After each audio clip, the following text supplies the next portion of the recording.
Okay, start of another Colt Ralliart video. And as you can see, guys, we've got an extremely clean white Mitsubishi Colt Ralliart. For those of you who don't...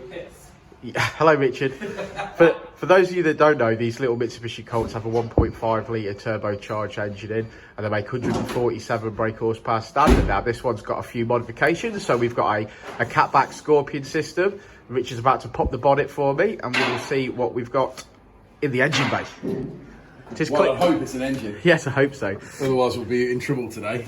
So I believe from conversations that we've got a performance panel filter inside the airbox, and we've got a 4-jar rest valve. And other than that, yeah, it's pretty sweet. It's been serviced recently, and it is a nice one. And besides, you wouldn't know that it's modified other than the fact that we've got some stickers on here. So we've got obviously the best owners club, the Mitsubishi Colt CZ TOC. We've got Colt UK, great bunch of lads as well. So yeah, okay, Rich is going to plumb in the boost sensor. We're going to stick the AFR probe up its bum and do a standard power run, see what she's putting out standard, and then at that point it's time to use the Ecutek software and start mapping, data logging, etc, etc. And you guys already know, so yeah, let's run some footage of it on the dyno.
Okay, so that's this white Railliart done. Custom Ecutek map. As you can see, the red line is as it came in, the blue line is as it leaves. That's a massive improvement. We have finished on 208 brake horsepower with 213 foot-pound of torque. Potential was there for more, but as you can probably hear on some of the videos of it on the dyno, the clutch is slipping, so it is going to need a stage 1 clutch in it, bedded in. Perhaps some more modifications at the back for some more power, but we've certainly done our best, and it's made a massive whopping improvement. So yeah, happy days. Once again, thanks for watching, like and subscribe and all that jazz, and yeah, we'll see you on the next video, won't we, Rich? Yeah.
Life moves pretty fast.